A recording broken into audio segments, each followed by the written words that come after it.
শিক্ষার্থী বন্ধুরা, স্বাগত জানাচ্ছি রসায়ন বিজ্ঞান ক্লাসে। আজকে তোমাদের জন্য আলোচনার বিষয় হলো রসায়ন বিজ্ঞানের নবম দশম শ্রেণীর খনিজ সম্পদ এবং জীবাশ্ম, এবং এটার হচ্ছে আজকে দ্বিতীয় ক্লাস। এবং এই ক্লাসটি গুরুত্বপূর্ণ কারণ হচ্ছে যে এখানে অনেক সময় স্টুডেন্টরা এই যে বিষয়গুলো আজকে আমরা পড়াবো সেগুলো সম্পর্কে স্বচ্ছ একটা ধারণা লাভ করতে পারে না। সুতরাং খাতা কলম নিয়ে বসে যাও, আমরা আশা করি আজকে ক্লিয়ার হয়ে যাব। ওকে, দেখো আমরা আজকে আলোচনা করব প্রথমেই সেটা হচ্ছে কার্যকরী মূলক। দেখো আলোচনার বিষয় হলো কার্যকরী মূলক। দেখো কার্যকরী মূলকটা বলতে কি বোঝাচ্ছি এখানে। আমরা জানি যে যে পরমাণু বা মূলক, দেখো এটা একটা পরমাণু বলতে পারি অক্সিজেন, এবং এটা একটা মূলক বলতে পারি কারণ হচ্ছে যে আমরা জানি যে একটা মূলক অনেকগুলো পরমাণু মিলে একটা আয়ন নিয়ে কাজ করে। এখন যে পরমাণু বা মূলক কোনো জৈব যৌগের অণুতে বিদ্যমান থেকে কার্যত তার ধর্ম বা বিক্রিয়া নির্ধারণ করে। একটা যৌগের মধ্যে এই কার্যকরী মূলকগুলো থাকলে তার ধর্মটা প্রদর্শন করবে, এইটার ধর্ম প্রদর্শন করবে। অর্থাৎ কার্যকরী মূলকটাই ওই অণুর বা ওই যৌগের একটা ধর্ম নির্ধারণ করে। তাহলে আমরা কি বলতে পারি, যে পরমাণু বা মূলক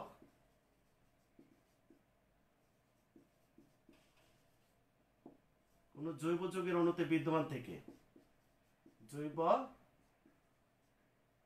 যৌগের অণুতে বিদ্যমান থেকে কার্যত তার ধর্ম বা বিক্রিয়া নির্ধারণ করে, ধর্ম বা বিক্রিয়া নির্ধারণ করে তা কি বলা হয়, কার্যকরী মূলক। তাহলে এটা হতে পারে পরমাণু, হতে পারে কি বলা একটা মূলক। এই যে পরমাণু বা মূলক কোন জৈব যৌগের অণুতে বিদ্যমান থেকে কার্যত তার ধর্ম বা বিক্রিয়া নির্ধারণ করে তা কি বলা হয়, কার্যকরী মূলক। এখন দেখো এইরকম কিছু কার্যকরী মূলক আমি লিখে রেখেছি যেগুলো হচ্ছে আমাদের এসএসসির জন্য খুবই ইম্পর্টেন্ট। আরো কার্যকরী মূলক রয়েছে। দেখো আমরা জানি যে অ্যালকিনের কার্যকরী মূলক হচ্ছে কার্বন কার্বন একক বন্ধন, কার্বন কার্বন একক বন্ধন। তাহলে এটা যদি গাঠনিক রূপটা আমরা লিখি, দেখো আমরা জানি কার্বনের যোজ্যতা হচ্ছে 4, তাহলে 4-এর মধ্যে একটি বন্ধন পূরণ হয়েছে, তাহলে আরো 3টি বন্ধন কি রয়েছে, খালি। তাহলে এটা হচ্ছে তার অ্যালকেনের কার্যকরী মূলক। এরপর হচ্ছে অ্যালকিন যে জাতকটি রয়েছে তার কার্যকরী মূলক হচ্ছে কার্বন কার্বন দ্বিবন্ধন। তাহলে কার্বন কার্বন যদি দ্বিবন্ধন হয় তারও 2টি বন্ধন কি রয়েছে, খালি রয়েছে। সেখানে মানে অণুর অন্য পরমাণুগুলো যুক্ত হবে বা সেলে কার্বন শিকল অন্য মৌলগুলো যুক্ত হবে। এরপরে দেখো অ্যালকাইনের কার্যকরী মূলক জানি হচ্ছে কার্বন কার্বন ত্রিবন্ধন, তাহলে সেটার ক্ষেত্রেও একটি হাত খালি রয়েছে। এখন দেখো আমরা জানি যে অ্যালকোহলের যে কার্যকরী মূলক হাইড্রোক্সিল মূলক, হাইড্রোক্সিল মূলক এটার হচ্ছে বন্ড গাঠনিক সংখ্যাটা হবে, আমরা জানি অক্সিজেনের যোজ্যতা হচ্ছে 2, একটি হাইড্রোজেন দ্বারা পূরণ হয়েছে, আরেকটি হাত খালি রয়েছে। এরপর আমরা জানি যে জৈব অ্যাসিডের কার্যকরী মূলক হচ্ছে কার্বক্সিল মূলক। এই কার্বক্সিল মূলকের ক্ষেত্রে গাঠনিক স্বরূপটা কি হবে, আমরা জানি এই অক্সিজেনের 2টি হাত এই অক্সিজেন দ্বারা পূরণ হলো, আরেকটা অক্সিজেনের একটা হাত কার্বন দ্বারা পূরণ হলো, আরেকটি বন্ধন হাইড্রোজেন দ্বারা পূরণ হলো। তাহলে এই কার্বনের লক্ষ্য করো 3টি হাত পূরণ হয়েছে, আরেকটি হাত কি রয়েছে, খালি রয়েছে। এরপর আমরা জানি অ্যাস্টারের কার্যকরী মূলক হচ্ছে অ্যাস্টার মূলক। এখন এই অ্যাস্টার মূলকের গাঠনিক সংকেতটাও এরকমই হবে, তবে হ্যাঁ এই আর হচ্ছে অ্যালকাইল মূলক, আর অ্যালকাইল মূলক। এই অ্যালকাইল মূলকের ক্ষেত্রে আমরা জানি যে মিথাইল ইথাইল প্রোপাইল বিউটাইল এরকম যদি যুক্ত হয় আর এসে যুক্ত হবে C2H5, এইরকম যুক্ত হবে এসে এখানে। তাহলে লক্ষ্য করো এরপরে আমরা জানি ইথারের কার্যকরী মূলক হচ্ছে ইথার মূলক, ইথারের কার্যকরী মূলক ইথার মূলক। লক্ষ্য করো ইথার যেহেতু বন্ড, এখানে বন্ড ও বন্ড একটা 2টা হাতেই খালি রয়েছে অক্সিজেনের।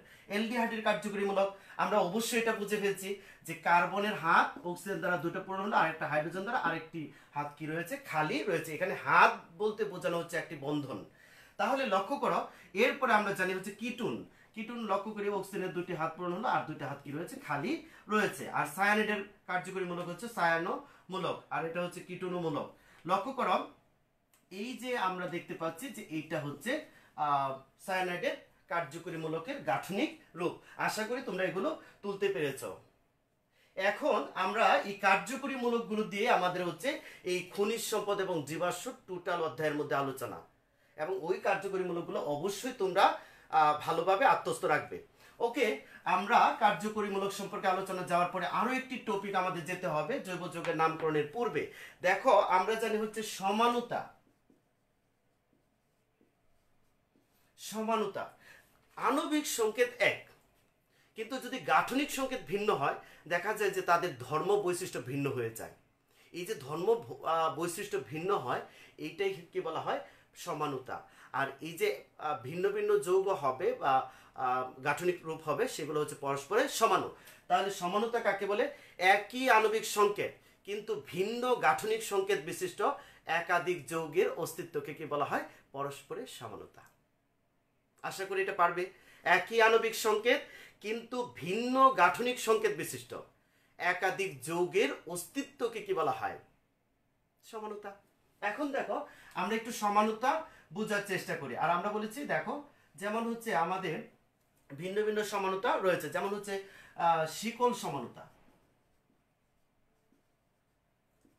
আমরা একটু ধারণা এটা সম্পর্কে আমরা নেওয়ার চেষ্টা করি। দেখো শিকল সমানুতা বলতে বোঝাচ্ছি আমরা যদি দেখি যেমন হচ্ছে C5H12 প্রথম ক্লাসে বলেছিলাম এইটা যদি কার্বনের চেয়ে হাইড্রোজেন যদি দ্বিগুণের চেয়ে দুটি বেশি হয় তাহলে সেটা অবশ্যই অ্যালকেন, সেটি অবশ্যই অ্যালকেন,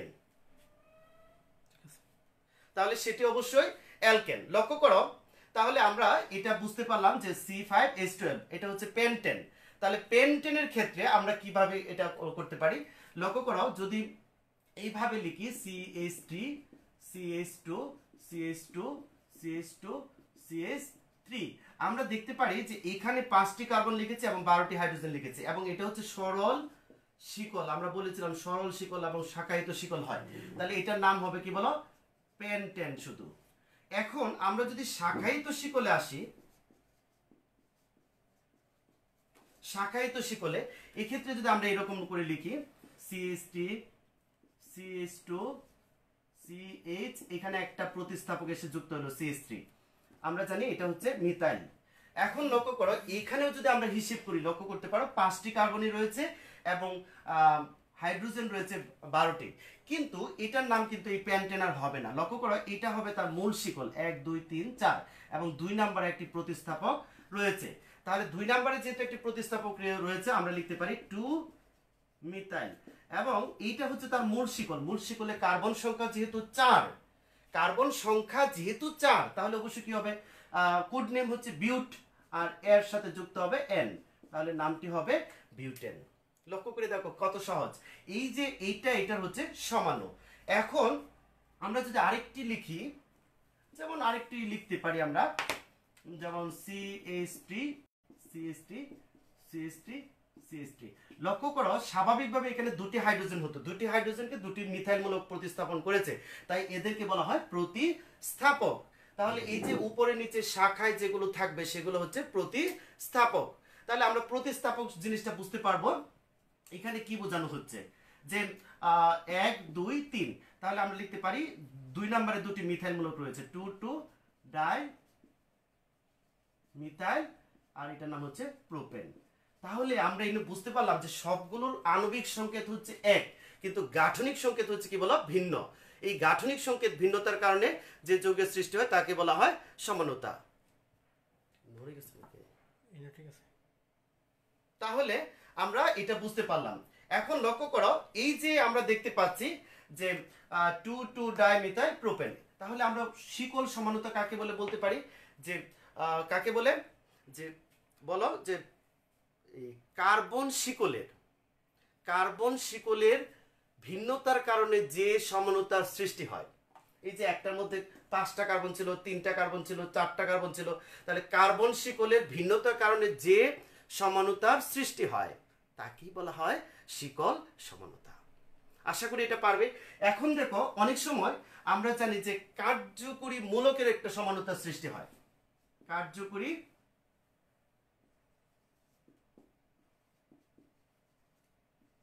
মূলক সমানুতা।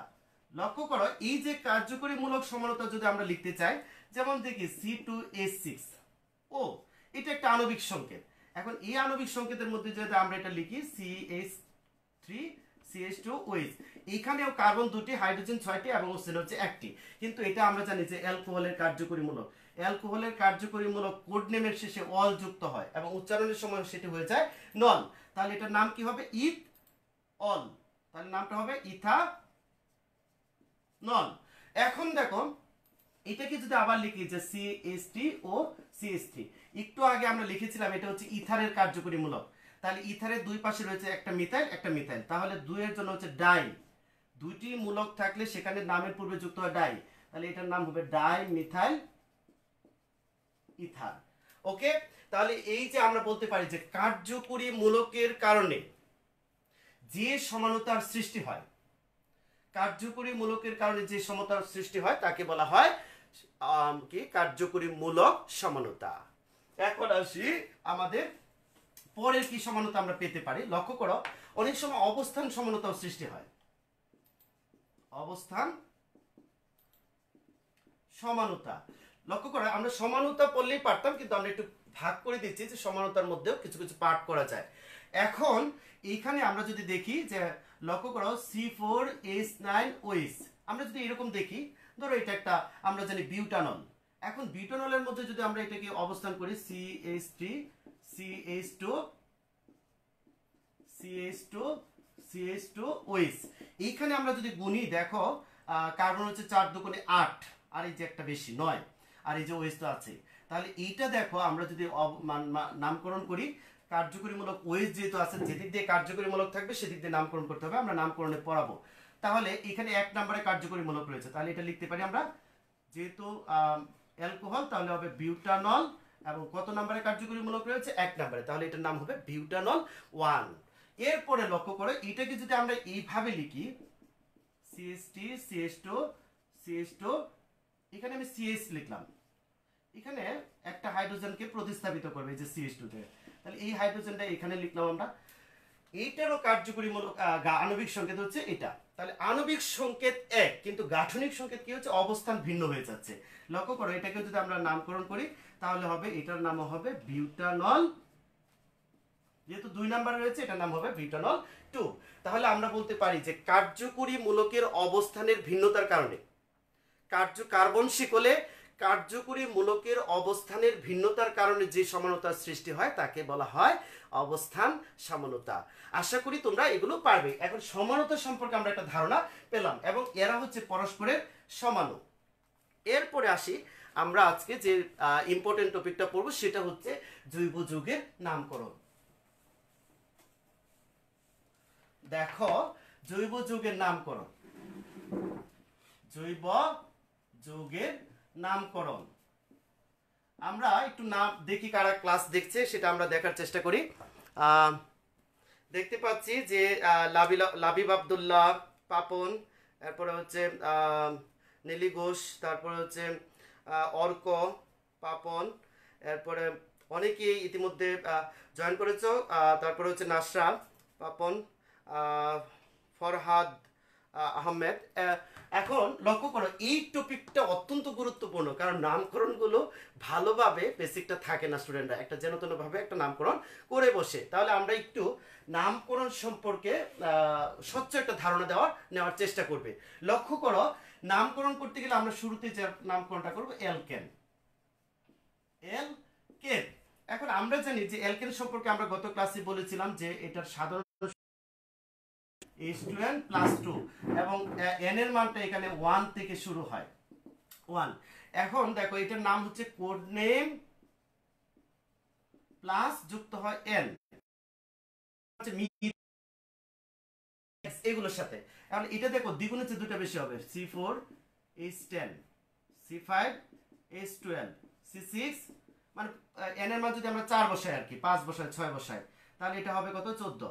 তাহলে এটার নাম বুঝতেছি কি বলো? বিউটেন, পেন্টেন, হ্যাক্সেন, এইভাবে এগুলোর নাম হবে। এখন হচ্ছে যে আমরা যদি এইগুলোকে ভালোভাবে লিখতে চাই তাহলে সেটা কিভাবে? অনেক সময় সেটা শিকল আকারে, তোমরা তো জানো যে জৈব যৌগগুলোর অন্যতম বৈশিষ্ট্য হচ্ছে সে শিকল গঠন করে, তাহলে শিকলের মধ্যে তার অবস্থানটা কি হবে সেই সম্পর্কে আমাদের ধারণা রাখতে হবে। এখন আমরা যদি একটা আণবিক সংকেত লক্ষ্য করো, ধরো এটা একটা আণবিক সংকেত, এখন এখানে যদি আমরা এটাকে আমরা নামকরণে নিয়ে যাব, কিভাবে বিভিন্ন ধরনের শিকল গঠন করতে পারে, সেক্ষেত্রে সমানতার মাধ্যমে ইতিমধ্যে দেখিয়েছি, কিন্তু আমরা মূল নামকরণে যাব।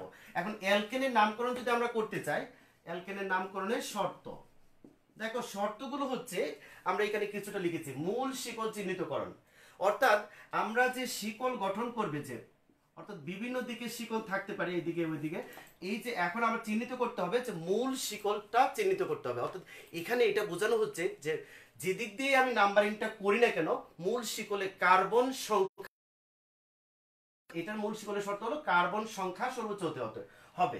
এরপরে আমরা জানি যে এখানে দেখতে পাচ্ছ কিছু প্রতিস্থাপক লিখে রেখেছি। এরা কি করে, হাইড্রোজেনকে সরিয়ে নিজের স্থান দখল করে। এই প্রতিস্থাপক যে দিক দিয়ে কাছে হবে সেদিক দিয়ে আমাদের নামকরণ করতে হবে। দেখো এরপরে আমরা দেখলাম যে দুই দিকে কনফিউশন, সংখ্যাটা আমরা বুঝতে পারতেছি না কোন দিক দিয়ে নাম্বারিংটা করব। সেক্ষেত্রে প্রতিস্থাপকের অবস্থানগুলোর নাম্বারিংটা আমরা যোগ করব, যোগ করে সেদিক দিয়ে কম হবে সেদিক দিয়ে আমরা নাম্বারিং করব। এরপরে হচ্ছে প্রতিস্থাপক ইংরেজি বর্ণমালার ক্রমানুসারে লিখতে হবে। আমরা দেখো এই অনেকগুলো প্রতিস্থাপক দেওয়া আছে মনে করো একটা যৌগের মধ্যে, সেখান থেকে আমরা এইভাবে বর্ণমালার ক্রম অনুসারে লিখব। যেমন এমিনো, এমিনো থাকে যদি, মিথাইল থাকে, নাইট্রো থাকে, তাহলে আমরা এমিনোকে দিয়ে আমরা শুরু করব।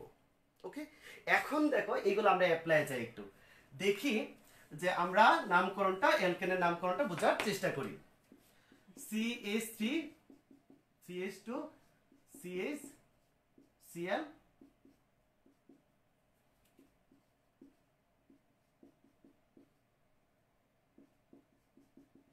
দেখো এখানে আমরা একটা শিকল দেখতে পাচ্ছি এবং যার পার্শ্ব শিকলও রয়েছে, অর্থাৎ শাখা শিকলও রয়েছে। সেক্ষেত্রে আমাদের কি ঘটনাটা ঘটবে আমরা এদিক দিয়ে একটু দেখব যে 1 নাম্বার 2 নাম্বার, এখন আমরা কোন দিক দিয়ে নাম্বারিংটা করব বুঝতে পারতেছি। এখানে কার্বন সোজাসুজি শিকল রয়েছে, সেখানে আর পার্শ্ব শিকলে কোনো কার্বন নেই, তাহলে এটাই হচ্ছে মূল শিকল। এখন আমার নাম্বারিংটা কোন দিক দিয়ে করব, আমরা বলছি যে দিক দিয়ে শাখা শিকল কাছে হয় সেদিক দিয়ে আমরা নাম্বারিং করব।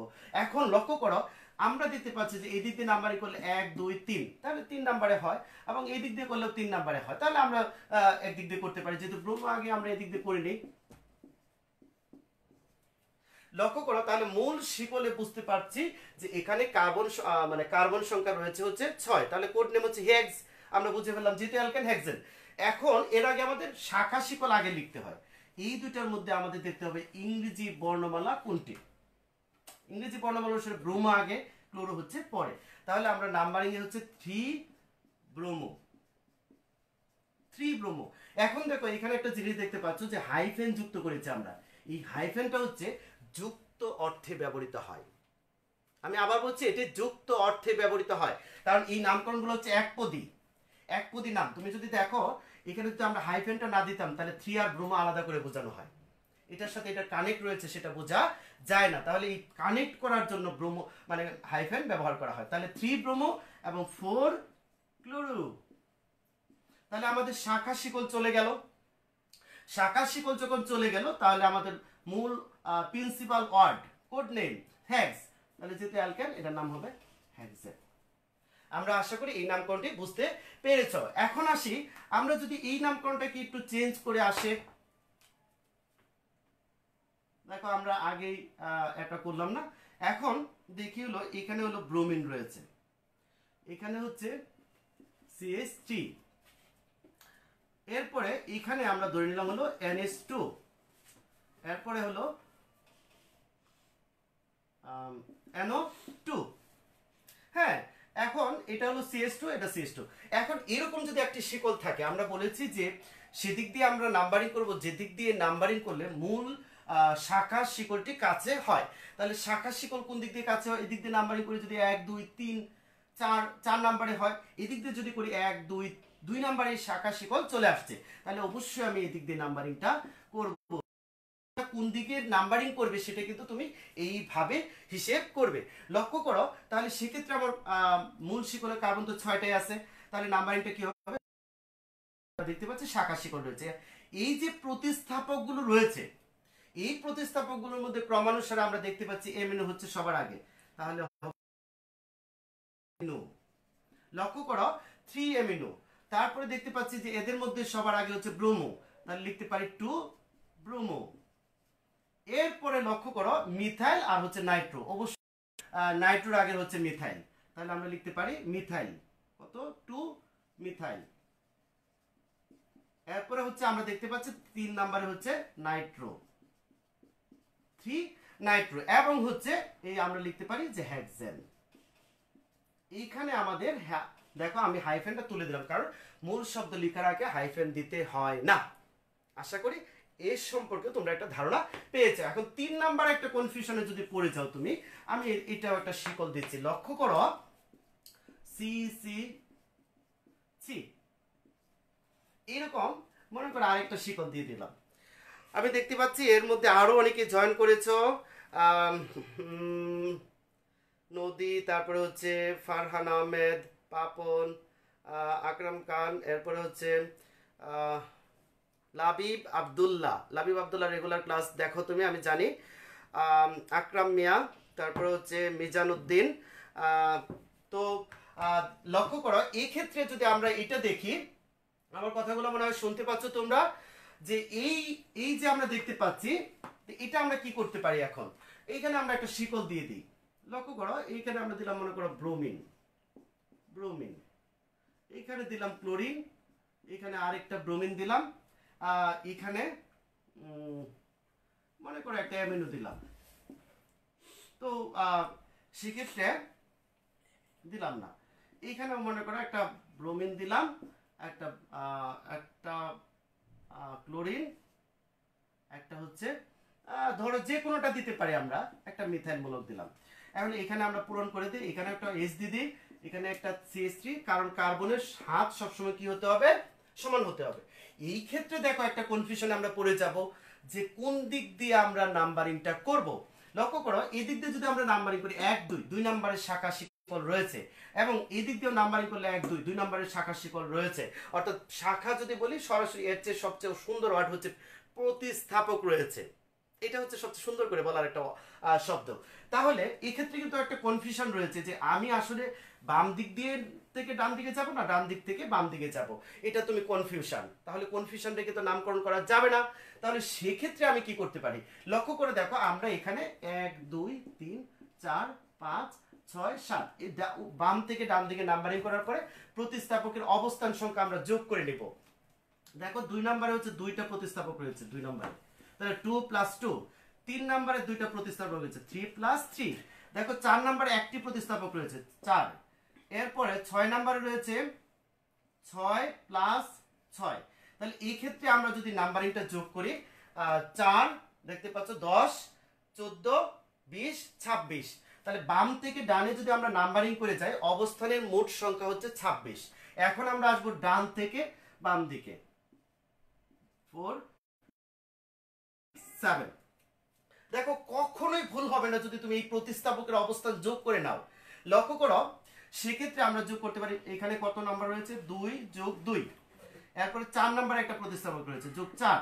5 নম্বরে 2টি প্রতিস্থাপক রয়েছে 5 + 5। এরপরে 6 নম্বরে 2টি রয়েছে 6 + 6। তাহলে এখন আমরা একটু যোগ করে দেখি, 2 + 2 4, আর 4 যোগ করলে কত হয় 8। 8 × 5 13, আর 5 হচ্ছে 18। 18 আর হচ্ছে 6, 18 আর 6 24, 24 আর 6 হলো আমরা জানি 30 হয়ে গেল 30। তাহলে দেখতে পাচ্ছ যে প্রতিস্থাপকের মোট অবস্থানের সংখ্যা আমরা যদি ডান থেকে বাম দিকে আসি হয়ে যায় 30, আর এটা হয় 26। তাহলে অবশ্যই সেক্ষেত্রে আমরা কম যে মানটা আসবো সেটাই আমরা কাউন্ট করব। সেক্ষেত্রে তাহলে কি হবে বলো, লক্ষ্য করে দেখো আমরা এটা বাদ দিব। তাহলে আমরা কি বললাম যে প্রতিস্থাপকের মোট অবস্থান সংখ্যা যেদিক দিয়ে কম হবে সেদিক দিয়ে নাম্বারিং করব। তাহলে নাম্বারিং হয়ে গেল। এখন আমরা দেখব এই প্রতিস্থাপকগুলোর মধ্যে সবচেয়ে ইংরেজি বর্ণমালা কোনটি আগে, তাহলে অ্যামিনো আগে, তাহলে আমরা লিখব 4 অ্যামিনো। লক্ষ্য করো এরপরে হলো দেখতে পাচ্ছি ব্রোমো রয়েছে, তাহলে 2 নম্বরে 2টা আর 3 নম্বরে একটা, তাহলে 2 2 3 ডাই, এখানে 3টি ব্রোমো রয়েছে তাহলে হবে কি ট্রাই ব্রোমো। এরপরে দেখো ইংরেজি বর্ণমালা ক্লোরো হচ্ছে আগে, তাহলে ক্লোরো 3 নম্বরে রয়েছে আর একটা 6 নম্বরে, তাহলে আমরা লিখব 3 6 ডাই ক্লোরো, 3 6 ডাই ক্লোরো। আমাদের ইতিমধ্যে আরেকটি প্রতিস্থাপক রয়েছে, এটা হচ্ছে 6 মিথাইল। আর মূল শিকলে যেহেতু কার্বন হচ্ছে 7টি, তাহলে হবে হেপ্টেন। শিক্ষার্থী বন্ধুরা, আশা করি এই বিষয়টিও তোমরা ভালোভাবে বুঝতে পেরেছো। এখন আসো যে অনেক সময় যে এইভাবে সোজাসুজি শিকল থাকবে সেটা তো না, এটা হচ্ছে ভিন্ন থাকতে পারে। সেক্ষেত্রে আমরা কিরকম হবে লক্ষ্য করো, এরকম যদি হয়, আমরা এরকম দেখাই, মনে করো এই দিক দিয়ে হয়ে গেল, এটা যদি হয় তাহলে CH2 CH3 Cl ব্রোমিন, এখানে একটা এস দে, এখানে এস হবে, কারণ সবগুলোর বন্ধন হতে হবে 4, তাহলে এখানে একটা এস বসবে, এখানে একটা দুটো এস বসবে, এখানে CH2, এখানে CH3 বসবে। লক্ষ্য করে দেখো, এখন আমি যদি এইভাবে নাম্বারিং করি 1 2 3 4 5 6, মূল শিকলে কার্বন হয় 6টি, তাহলে সেটা হয় না। আমরা এরকম ভাবে যদি যাই 1 2 3 4 5 6, এটাও 6টা হয়, এটা না 1 2 3 4 5 6 7, এটা হয় 7টা। কিন্তু আমরা যদি এইভাবে আসি তাহলে কেমন হয়, 1 2 3 4 5 6 7 8 9, তাহলে 9টা হয়। তাহলে মূল শিকল, তাহলে এইটাই হবে মূল শিকল হবে। এখন দেখো এদিক দিয়ে উপর থেকে নিচে আসতে পারে, নিচ থেকে উপরে, যেহেতু এদিকে শাখা রয়েছে আমরা এদিক থেকে নাম্বারিংটা করবো 1 2 3 4 5 6 7 8 9। শিক্ষার্থীরা এটা বুঝতে পারছো, এখন এটা হলো প্রতিস্থাপক, এটাও হলো প্রতিস্থাপক, এবং এইগুলো হচ্ছে প্রতিস্থাপক। আমরা তাহলে উল্লেখ করতে পারি এখানে হচ্ছে সবার আগে হচ্ছে ব্রোমো, তাহলে লিখতে পারি 2 ব্রোমো 2 ক্লোরো। দেখো এরপরে মিথাইল, এটা তো জানি আমরা যে C2H5 হয়, এটা হচ্ছে ইথাইল, এটা হচ্ছে মিথাইল, অবশ্যই ইথাইল আগে। এটা আমরা দেখতে পাচ্ছি 4 ইথাইল 4 ইথাইল, এটা হলো 6 নম্বরে মিথাইল 6 মিথাইল, এবং যেহেতু 9 কার্বন বিশিষ্ট এটা হবে ননেন। প্রিয় শিক্ষার্থীরা, আশা করি অ্যালকেনের নামকরণটা তোমরা পারবে। এখন দেখো আমরা খুব সংক্ষিপ্ত করে অ্যালকিন সম্পর্কে একটু ধারণা নেওয়ার চেষ্টা করব, যেহেতু সময় শেষ হয়ে যাচ্ছে।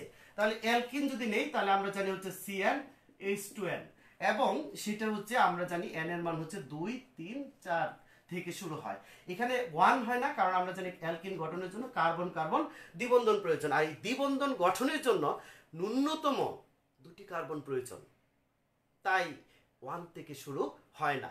তো শিক্ষার্থীরা, এখানে আমরা দেখো নামটা যদি করি কোড প্লাস হচ্ছে ইন যুক্ত হয়, তাহলে এখানে হয় C2H4 C2H3H6।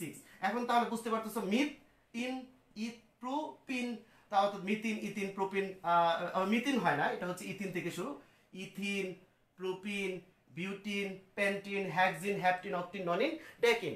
এখন এইরকম যদি নামকরণ থাকে সেক্ষেত্রে আমরা কি নিয়মকরণটা করব, এখানে যদি নামকরণটা আসে যেমন CH3 C,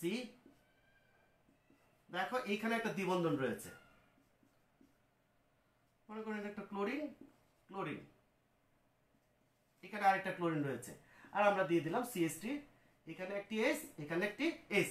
এখন দেখো তোমরা যদি অ্যালকেনের নাম অনুসারে করো সেক্ষেত্রে কিন্তু আমাদের হবে শাখা শিকল যেদিক দিয়ে কাছে, কিন্তু অ্যালকিন নামকরণের সময় আমার দেখতে হবে কার্যকরীমূলক কোন দিকে কাছে হয়।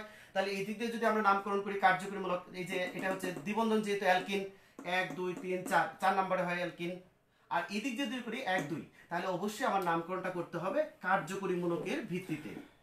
লক্ষ্য করো, তাহলে আবার কি করতে হবে, এই ক্ষেত্রে আমি পেয়ে গেলাম যে নামকরণের নাম্বারিংটা হয়ে গেল। এখন আমার শাখা শিকলগুলো লিখবো, প্রতিস্থাপকগুলো আমরা লিখবো। লক্ষ্য করো 4, তাহলে আমরা লিখতে পারি 4 4 5 4 4 5, কমা দিবে, এবং এটা হবে ট্রাই ক্লোরো। শিক্ষার্থীরা দেখো, আমরা এটা বুঝে ফেললাম যে প্রতিস্থাপক লেখা হয়ে গেল, 4 নম্বরে 2টি রয়েছে আর 5 নম্বরে একটি রয়েছে, এই জন্য লিখলাম 4 4 5 ট্রাই ক্লোরো। এখন আমাদের যেহেতু এটা হচ্ছে অ্যালকিন 6 কার্বন বিশিষ্ট হেক্সিন যেহেতু অ্যালকিনের ইন যুক্ত হবে, আর এখানে আমাদের দেখতে হবে যে 2 নম্বরে দ্বিবন্ধন রয়েছে 3 নম্বরে দ্বিবন্ধন রয়েছে, তাহলে আমাদের এখানে নামকরণের সময় ছোট সংখ্যাটিকেই লিখবো অবস্থান বোঝানোর জন্য। তাহলে 2 নম্বরে অ্যালকিন দ্বিবন্ধন রয়েছে, আমরা লিখবো হেক্সিন 2। এটা তোমাদের কনফিউশন থাকলে অনেক সময় টিচাররা পড়ায় যে 2 হেক্সিন, অথবা তোমরা এইভাবেও লিখতে পারো হেক্স, মূল প্রিন্সিপাল অর্ডার হচ্ছে হেক্স, আর অবস্থান হলো 2, আর অ্যালকিনের হচ্ছে ইন, এইভাবেও লিখতে পারবে। আশা করি তোমরা এটা বুঝতে পেরেছো। এখন আসি আরেকটি নামকরণ আমরা দিয়ে ক্লাস শেষের সময়ের শেষের দিকে চলে আসছে। তো লক্ষ্য করো এইখানে যদি আমরা ব্রোমিন ব্রোমিন C2H5 CH3 লক্ষ্য করো এই ক্ষেত্রে যদি আমাদের এরকম হয় যে আমাদের এখানে একটা দ্বিবন্ধন রয়েছে, এরকম দ্বিবন্ধন দেওয়া যাচ্ছে না, আচ্ছা এই দিক দিয়ে দিই আমরা একটা দ্বিবন্ধন, তাহলে সেক্ষেত্রে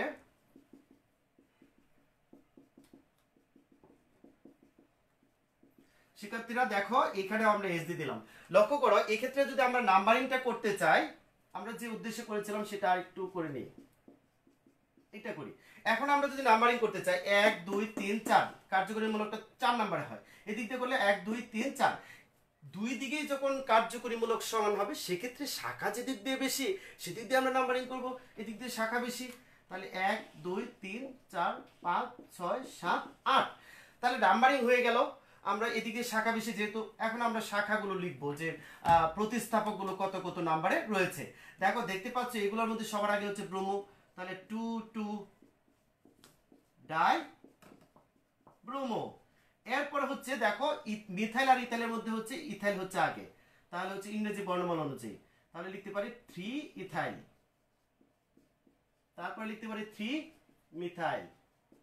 এখন আমরা যেহেতু এখানে বুঝতে পারছি যে এটা হচ্ছে 8 কার্বন বিশিষ্ট, তাহলে হবে কি অকটিন। এবং কত নম্বরের দ্বিবন্ধন রয়েছে 4 নম্বরে, তাহলে অকটিন 4।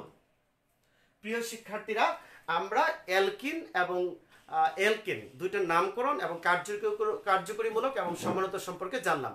এই নামকরণগুলো কিভাবে হবে তোমরা আবার প্রয়োজনে ক্লাসটা দেখে নেবে, কারণ হচ্ছে যে নামকরণগুলো যথার্থভাবে যদি তুমি না বুঝো তাহলে যে কোনোভাবে সেক্ষেত্রে তুমি একটা বিক্রিয়া লেখার সময় অবস্থান বা বিভিন্ন সমানতার কারণে সেটা ভুল হয়ে যেতে পারে। তাহলে এখানে একটা ক্লিয়ার কনসেপ্ট তোমার রাখতে হবে। প্রচণ্ড গরম, তার মধ্যেও ক্লাস করানো হয়েছে। তো আশা করি তোমরা যারা ক্লাস দেখেছো তারা এই ক্লাসগুলোতে উপকৃত হয়েছে, এবং বিষয়টা হচ্ছে যে ক্লাসগুলো প্রয়োজনে আবার দেখবে, কিন্তু নামকরণটা পারতেই হবে। যোগ্য পারতে গেলে সেটা নামকরণ পারতে হবে। ওকে, ধন্যবাদ সবাইকে।